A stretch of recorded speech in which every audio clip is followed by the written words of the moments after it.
Telangana please please please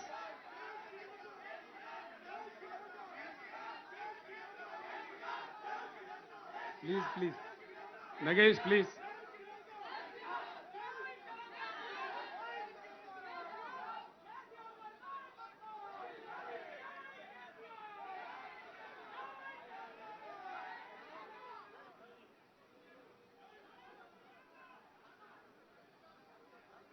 Telangana కిసానों के mic వస్తలేదా ఈడ ఏ బాబు ఈడ మైక్ వస్తలేదా ఏం చేస్తాను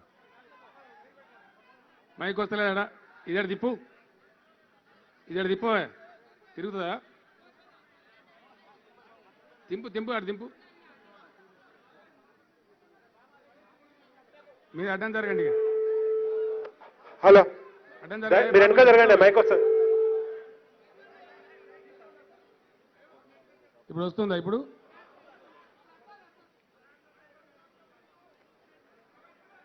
तेलंगाना राज्य के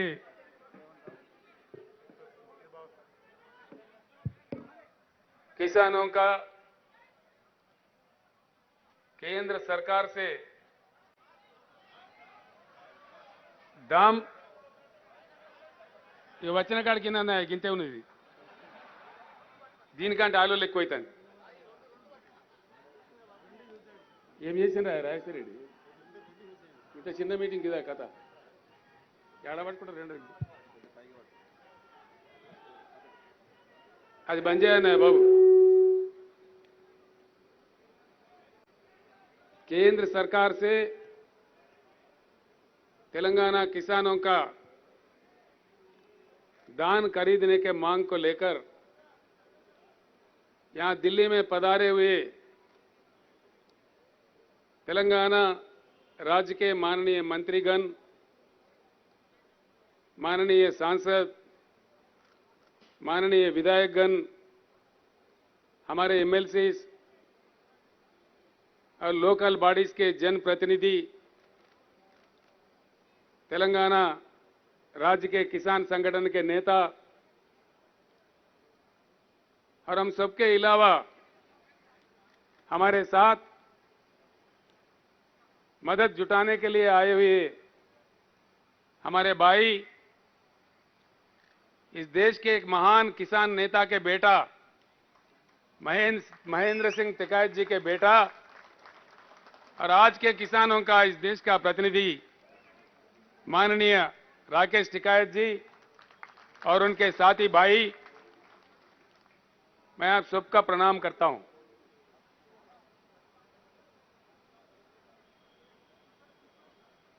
आज इतने दूर करीब 2000 किलोमीटर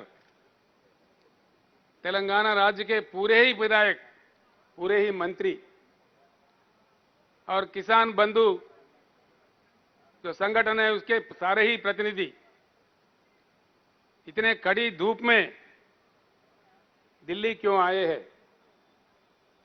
प्रधानमंत्री नरेंद्र मोदी जी को मैं चेतावनी देना चाहता हूं कि आप चाहे किसी से भी खिलवाड़ कर सकते हो, लेकिन किसानों से नहीं।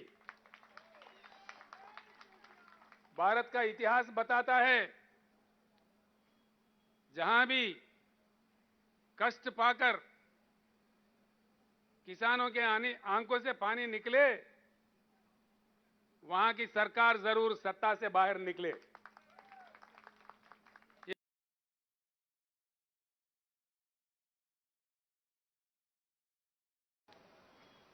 जहां भी कष्ट पाकर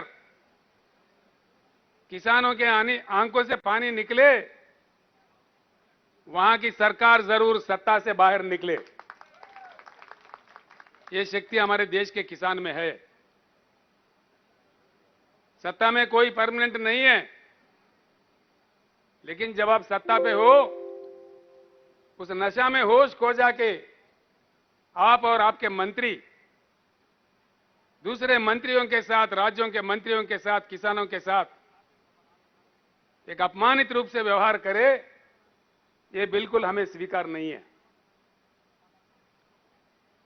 जब हमारे निरंजन रेड्डी जी हमारे कृषि मंत्री और उनके साथ कुछ मंत्री दिल्ली में आए थे तेलंगाना किसानों को मांग लेके। यहां के आपके मंत्री पीयूष गोयल साहब का जो व्यवहार था बहुत ही बुरा था, बहुत ही अपमानित था। बेहतरीन चावल उगा के देश को अन्न देने वाले अन्नदाताओं को इस पीयूष गोयल जी ने कहा, भाई किनकी खिलाओ, किनकी खिला, किनकी यानी के टूटा हुआ राइस के टुकड़े।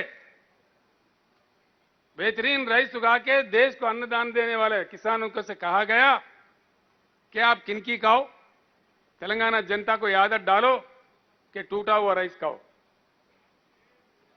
ये है मर्यादा। भारत सरकार का यही नीति है। जो भी एक न्यायिक मांग लेके आए, धर्म का मांग लेके आए, उसके साथ ये व्यवहार हो, ऐसा हो। वो मंत्री पीयूष गोयल नहीं है, पीयूष गोलमाल है। वो समझता क्या है मुझे समझ में नहीं आता। उल्टा सुल्टा बोलने लगता है। देश के कोने कोने के बारे में उनको क्या नॉलेज है, क्या बात मालूम है, हमें समझ में नहीं आता। हमारा तेलंगाना राज्य का एक अलग किस्सा है। हम अपने अलग राज्य थे, जबरदस्ती जबकि दिल्ली सरकार ने हमको आंध्र प्रदेश में मिला दिया। आंध्र प्रदेश में मिलने के बाद कई दुख हमें झेलने पड़े। जो प्रोजेक्ट हमारे लिए बनने थे वो बंद कर दिए गए। जो हमारे लिए शुरू किए गए थे कई दशकों तक उसको पेंडिंग रखा गया।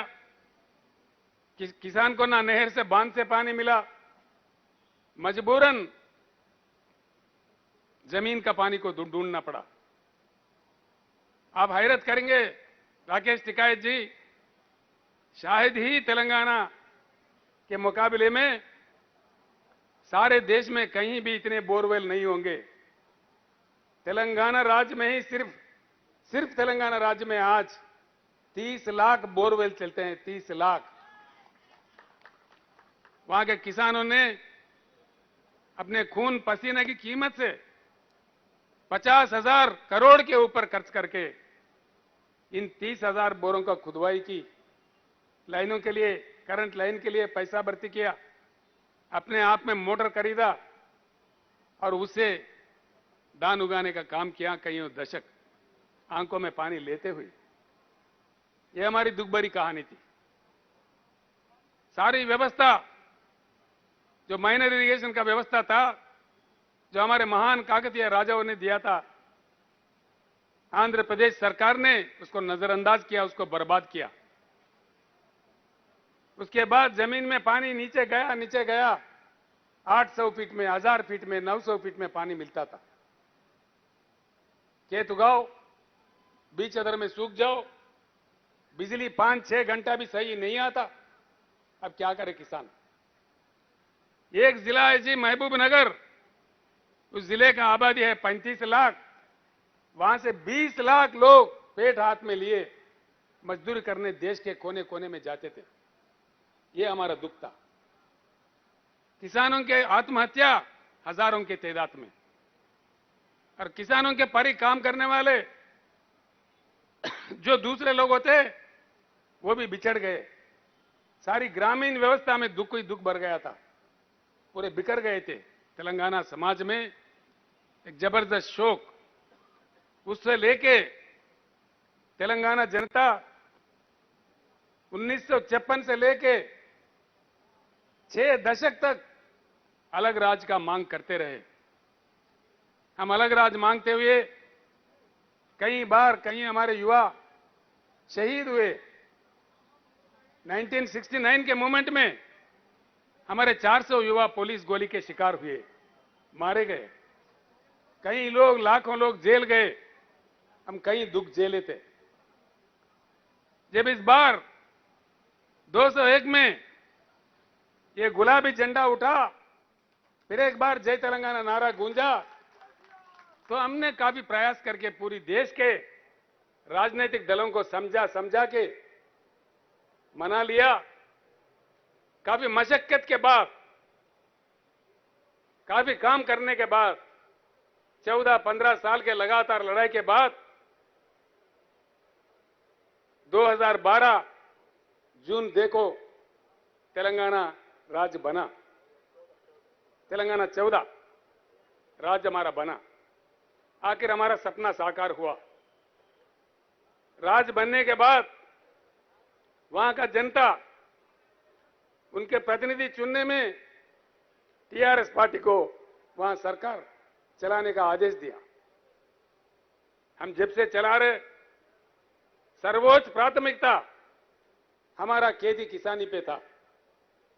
हम सारे जलाशय, जो तालाब गांव-गांव में होता है, 46,000 तालाबों का पुनरावृत्ति किया मिशन काकतीय के नाम। अब वो सारे के सारे हरे भरे दिखते हैं। जमीन की पानी जो ग्राउंड वाटर है वो ऊपर आ गया। बिजली नहीं थी हमारे पास, बिजली की बड़ी किल्लत थी जब तेलंगाना बनी थी। काफी कोशिशों से कई हजारों करोड़ खर्च करके हिंदुस्तान का इकलौता राज्य, एक ही राज्य है आज हिंदुस्तान में 24 घंटा हर किसी को क्वालिटी पावर देता है। आज हम देखते हैं सारे देश में जंग। प्रधानमंत्री के खुद के गुजरात राज्य में भी किसान उमड़ पड़े हैं रोडों पे करंट का मांग करते हुए। सारे हिंदुस्तान परेशान है। लेकिन मैं फख्र से कह सकता हूं एक ही तेलंगाना राज्य है जहां हर किसी को 24 घंटा उत्तम दर्जे का पावर दिया जाता है। और खास तौर पर आपने अपने भाषण में जो कहा, किसानों के लिए 24 घंटा मुफ्त करंट देने वाला एक ही एक राज्य है हिंदुस्तान में, तेलंगाना राज्य। हमारे तालाबें भर गई, बिजली सही हुई, 30 लाख बोर काम करने लगे, हमारे पैदावारी लाजमी है बढ़ेगी। और पीयूष गोलमाल कहते हैं, भाई क्या चमत्कार किया तेलंगाना ने। हां किया जी, चमत्कार ही किया। अगर आप नहीं समझेंगे हम क्या करेंगे। जब हमारे पार्लियामेंट के नेता माननीय केशव राव जी राज्यसभा में सवाल उठाए, वो तो उनको ना समझ करार दे रहे थे। मैं पूछ रहा हूं पीयूष गोयल जी, ना समझ कौन है? हमारे केशव राव जी है, ये आप खुद में ना समझ है। कौन ना समझ है? ऐसे बातें, इतने अहंकार कहां से आए आपको?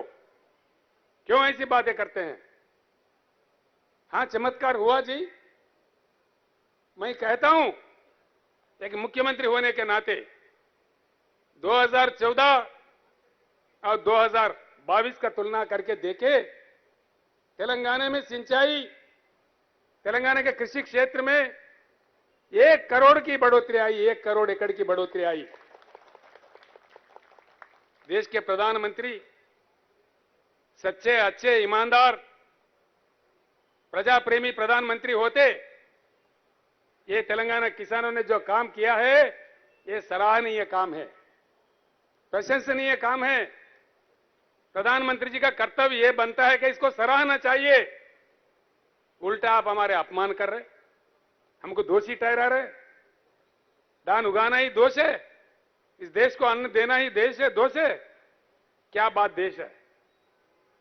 जैसा अभी हमारे भाई राकेश टिकायत जी कह रहे थे, देश में किसानों के एक महासंग्राम शुरू होगा। मैं उनका वचनों का स्वागत करता हूं। पूरी तेलंगाना के जनता और किसान डटकर आपके साथ खड़े हो जाएंगे। टिकायत जी, जो महासंग्राम शुरू होने हैं, मैं आप लोगों का तारीफ करता हूं, आप लोगों को शुभकामनाएं देता हूं।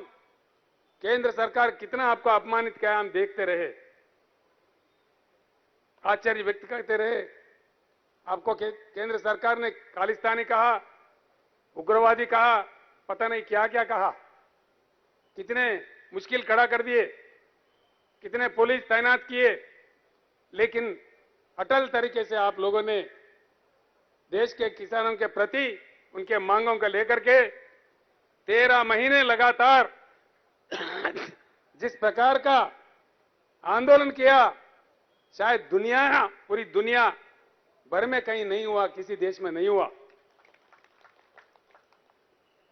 आपने ये हालत कर दी भारत सरकार का कि प्रधानमंत्री को खुद आके आपसे माफी मांगनी पड़ी, देश के किसानों से माफी मांगनी पड़ी। हमारे प्रधानमंत्री तो माफी के सौदागर है, जब कभी चुनाव आता है वो माफी मांग लेते हैं। कुछ समय पहले कुछ अन्य लोगों से भी वो माफी मांगे थे, हो सकता है बाद में भी फिर माफी मांगेंगे, यही लगता है। मैं सीधी बात कहना चाहता हूं, तेलंगाना चाहता है, तेलंगाना अनुरोध करता है, डिमांड करता है, इस देश के किसान भिखारी नहीं है, भीख नहीं मांग रहे हैं। इस देश के किसान मांग रहे हैं, अपना हक मांग रहे हैं। फिर एक बार मैं प्रधानमंत्री से कहता हूं, आप एक नई एग्रीकल्चर पॉलिसी का रचना कीजिए, हम भी उसमें योगदान देंगे। आप अगर नहीं करेंगे, ये बात आपकी बस की नहीं है, आगे चल के आपको हटा देके जो नई सरकार आएगा उसके तहत नई एग्रीकल्चर पॉलिसी, जो integrated agriculture policy of India होगा, उसको हम लागू करेंगे। तेलंगाना जब लड़ने के लिए निकलता है, अंतिम विजय प्राप्त करने तक रुकता नहीं। राकेश जी, एक अजीब बात है, अब हमारे किसान धान उगाए, खरीदो बोले तो ये उल्टा पलटा बोलते हैं। बड़ा चमत्कार, इन्होंने कहा जी क्रॉप बदल दो। हमने किसानों को कहा भाई क्रॉप बदल दो। क्रॉप बदलाव की बात हमारे कृषि मंत्री कह रहे थे, सारे एमएलए कह रहे थे, सारे मंत्री कह रहे थे, गांव गांव में हमारे सरपंच भी कह रहे थे भैया क्रॉप बदलना चाहिए। लेकिन इन्हीं के दो आदमी, एक आदमी है केंद्र कैबिनेट में मंत्री किशन रेड्डी जी, दूसरे इनके पार्टी के अध्यक्ष, भारतीय जनता पार्टी के अध्यक्ष तेलंगाना राज्य के, कह रहे थे कि धान उगाओ, धान उगाओ, हम खरीदेंगे। उनको उचका के बहका के धान उगाने पर कह रहे थे कि उगाओ, हम खरीदेंगे, मुख्यमंत्री की बातों में आने की जरूरत नहीं है, ये उनका कहना था। है टीवी आपके पास? कहां है टीवी? उस राइस को, चावल को, पैडी को केंद्र सरकार के द्वारा खरीदने का सिलसिला चलता है। मैं कल यही बताया, जो एग्जिस्टिंग जो क्रॉप है, जितने भी वो वाइल्ड राइस हो, रा राइस हो, केंद्र सरकार पूरा भारत सरकार खरीदने वाले है। ఒకటే ఉంది, రెండు ఉన్నాయి. ప్రతి గింజ కొట్టని చెప్పి కిషన్ రెడ్డి గారు చెప్పారు, నేను చెప్పిన పండించిన ప్రతి గింజ కొనే బాధ్యత మాది. మేము మాట ఇస్తున్నాము, ముఖ్యమంత్రి మాటలను మోసపోకండి అని చెప్పి క్లియర్గా ఆయన చెప్పినాం. దానికి కట్టుబడిగా ఇలా దీనికి అనుగుణంగా మా కేంద్ర మంత్రి పీయూష్ గోయల్ గారు పార్లమెంట్ లో పదవి వేశారు. దాన్ని గుర్తుంచుకోవాలి. सुना टिकायत जी, ये किशन रेड्डी साहब का टीवी का बयान है जो हमने अभी प्रदर्शित किया। वो तो कह रहे थे एक एक दाना दाना दाना हर दाना खरीदेंगे। अब किधर गए बे लापता है। गजब की बात है, सारे तेलंगाना के जनप्रतिनिधि आए दिल्ली में धरना प्रदर्शन करने। भाजपा का षड्यंत्र देखो, हैदराबाद में वो धरना कर रहे, कितने गंदी बात है। क्यों कर रहे हो भाई, किस लिए धरना कर रहे हो? शर्म करो अपने आप पे, कम से कम शर्म तो होना चाहिए।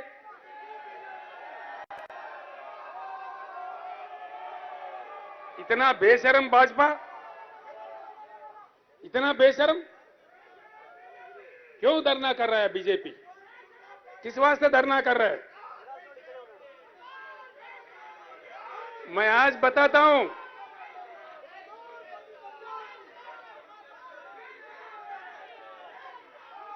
हम इतना कमजोर नहीं है।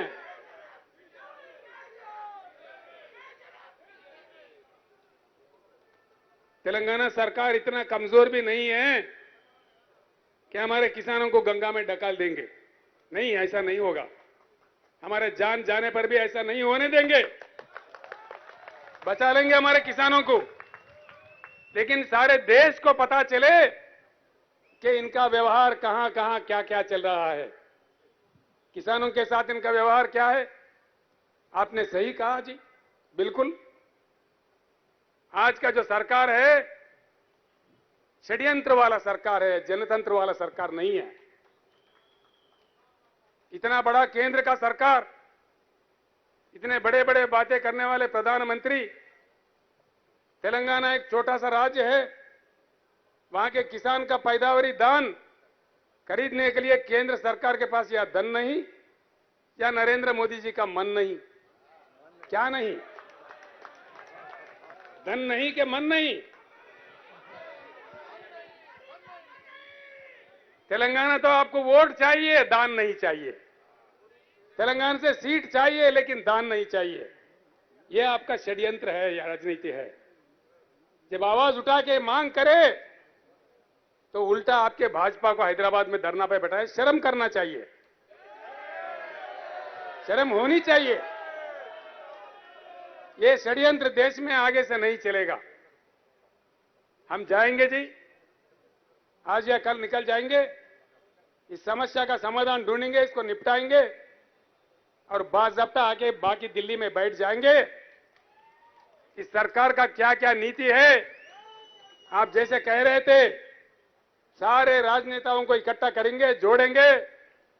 इस देश के किसानों को जब तक संवैधानिक रक्षा नहीं मिली, जब तक एमएसपी संविधान में ना आए, तब तक हम बिल्कुल आखिरी बूंद खून तक भी हम लड़ते रहेंगे। लड़ाई जारी रहेगा। हम सारे लोग, राकेश टिकैत जी, हम सारे लोग आपके साथ होंगे। जल्द से जल्द जो जो मुख्यमंत्री इस बात से सहमत है, जो जो राजनीतिक पार्टी इस बात से सहमत है, उनकी सारी सहमति से देश में एक ऐसी जलजला भूकंप पैदा करेंगे, ये पीयूष गोलमाल भागते भागते नजर आएंगे। बिल्कुल भागेंगे जी। हमने बहुत देखा जी, बहुत बड़े बड़े हिटलर चले गए, नेपोलियन चले गए, मुसोलिनी चले गए।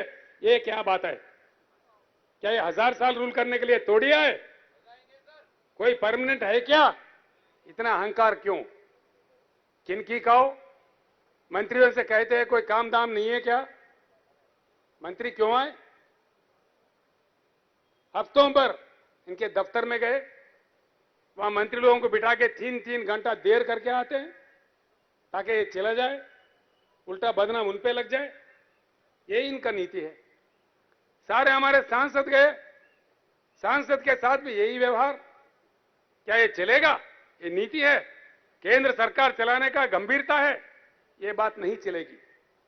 यही नहीं जी, कई अन्य बातें हैं जो हमारे दिल में है। सारे देश के जनता के दिल में जो आग है, हमारे दिल में भी वही आग है। ये आग फैल जाएगी। ये आग आपको खत्म करने तक नहीं छोड़ेगी। जो आप कर रहे हैं, इस सरकार का सीधी नीति है। मैं इस सारे हिंदुस्तान के किसानों भाइयों से भी कहता हूं, सरकार का नीति साफ है। ये पूरा किसान खेती कारपोरेटों के वश करना चाहता है। कारपोरेटों को देके किसान जमीन छोड़ दे और अपने ही जमान में किसान नौकरी बन के काम करे, नौकर बन के काम करे। यही इनका नीति है। ये कहते हैं मीटर लगा दो। अभी आपने डिमांड किया किसानों को मुफ्त में मिलना चाहिए। उत्तर प्रदेश में ये हाल हो रहा जी। सरकार चुना, मोदी साहब ने बड़ी अच्छा तोहफा दिया। वहां पे तोहफा इतना है कि एक के जगह अगर 2 पशु खरीदेंगे वो कमर्शियल हो जाएंगे। मीटर लगाओ, खून चूसो। यह है तरीका देश चलाने का, किसानों के साथ खिलवाड़ करने का। ये नहीं चलेंगे। इसके अलावा भी जो भी इनके खिलाफ बोलते हैं उसका अपमान करना, उसका विरोध करना, जो विपक्षी नेता विपक्षी दल होते हैं उनके पीछे सीबीआई लगाओ, ईडी लगाओ, इनकम टैक्स लगाओ, इनके पार्टी के अंदर सारे सत्य हरिश्चंद्र है। देखिए, इनके पार्टी के अंदर सारे के सारे सच्चा हरिश्चंद्र है या उनके भाई है। एक भी नेता खराब नहीं है जी। भाजपा के एक नेता के ऊपर भी ना ईडी जाता, ना सीबीआई जाता, ना खुद जाता। जहां भी कोई प्रश्न उठाते हैं, देखो ये लोग कहने लग जाते हैं जी। हर राज्य में इनका एक तमाशा बना हुआ है। चंद ही दिनों में मुख्यमंत्री को हम जेल भेजेंगे। हमने कहा आओ, दम है तो आओ। किसको कौन जेल भेजेगा? आ जाओ, दम है तो आ जाओ। हर किसी को इनके छोटे मोटे कुत्ते राज्यों में भौंकने लगते हैं, मुख्यमंत्री को जेल भेजेंगे। हर राज्य में हर किसी के साथ मैं साफ कहता हूं, देश आपको समझ चुका है। आपका जनतंत्र का राज्य नहीं है, आप लोग षड्यंत्र का राज चला रहे हैं। धीरे धीरे पूरा देश समझ गया है, अब देश चुप बैठने वाला नहीं है। तेलंगाना में हमने काफी कुछ कर लिया, भारत देश के लिए अभी काम करना है। हम निकल पड़े हैं। हम इतना बाद में लास्ट में बोलो ना भाई। इधर हम बोल रहे हैं, उधर आप बोल रहे, तो क्या चीज समझ। अरे अरे बैठ जाओ।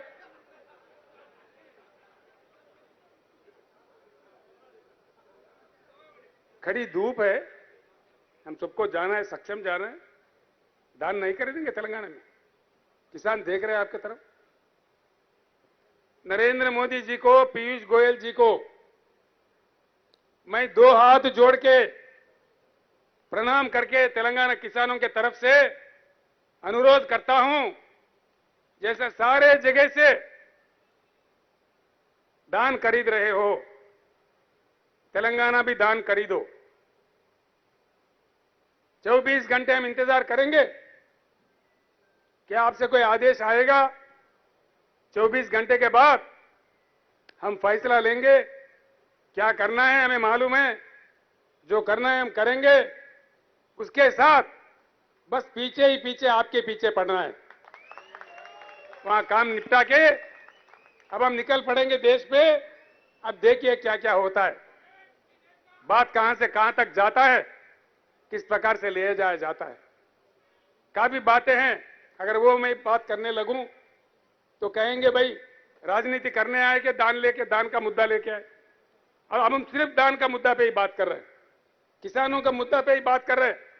राजनीति की बात मैं वापस दिल्ली आके करूंगा, बहुत कुछ करूंगा। इनके क्या क्या षड्यंत्र है, इनके क्या क्या कथाएं हैं, सारे भांडा इनका फोड़ते हैं। किसके साथ किस प्रकार का व्यवहार इन्होंने कर रहा है, ये सारी बातें बड़ी बड़ी बातें हैं। हम वापस आके दिल्ली पूरे हमारे दोस्तों को, जो हमारे साथियों को बुला के बैठ के बात करके राष्ट्रपति चुनाव के बारे में बात करना है और इनके नीतियों के बारे में बात करना है। उन सारे चीजों का करते हैं। राकेश टिकैत जी को फिर एक बार मैं कहना चाहूंगा, आप तो लड़ते रहे, आपका पिताजी भी लड़ते रहे। जब मैं बहुत छोटा था, यूथ नेता था, 1978-80s में आपके पिताजी एक आवाज पे लाखों किसानों को बुलाते थे, किसान रैली बुलाते थे। उतने महान नेता थे हमारे महेंद्र सिंह टिकैत जी। आपने भी साबित किया, उनके सच्चे सपूत हैं आप, इसीलिए देश के किसान के साथ आप खड़े हैं। आप पे हम गर्व करते हैं, हमारा नाज है आप पे। इसलिए एक ऐसा नेता अगर हो, संघर्ष करे, उनको जाना है। एक्चुअली राकेश टिकैत जी आज उपवास में है, वो खाना भी नहीं खाते। आज हर सोमवार को उपवास रखते हैं, उनका उसूल है। लेकिन मैंने रिक्वेस्ट किया, हमारे किसान इतने दूर से आ रहे हैं, हमारे सारे जनप्रतिनिधि आ रहे, आधे घंटे के लिए आप आना। 3:15 बजे का उनका फ्लाइट है, औरंगाबाद में महाराष्ट्र में किसी संघर्ष में जाना है, किसान संघर्ष में उनको मीटिंग में जाना है, उनको भी हमें विदा भी करना है। तो इसलिए भाइयों, आपने जो कष्ट करके इतने तो दूर आए, हमारे को यहां विजय प्राप्त भी हुआ, नहीं भी हुआ, कोई बात नहीं है। लेकिन देश को एक बार बताना था कि तेलंगाना किसानों का मांग क्या है। हमने वो बता दिया। बाकी प्रधानमंत्री पे छोड़ दिया। प्रधानमंत्री का आदेश मिले धान खरीदने का ठीक है, नहीं भी मिले तभी ठीक है। हम इतने गरीब नहीं हैं, अपने आप में समस्या समाधान हम ढूंढेंगे, कल परसों में उसका फैसला ले लेंगे। फिर इसके बाद अब इनके पीछे पड़ेंगे, सारे देश के किसानों के भलाई के लिए हम आगे लड़ते रहेंगे। जय तेलंगाना, जय हिंद। तेलुगुలో చెప్పానా? तेलुगु में समझ जाएंगे, कोई बात नहीं, कोई बात नहीं। धन्यवाद। కేసీఆర్ గారి నాయకత్వం. అందరూ దయచేసి ప్రాంగణంలో ఉన్న అందరూ కూడా మరి బయట భోజనాలు ఉన్నాయి కాబట్టి అందరూ కూడా భోజనాలు చేసి పోవాలి.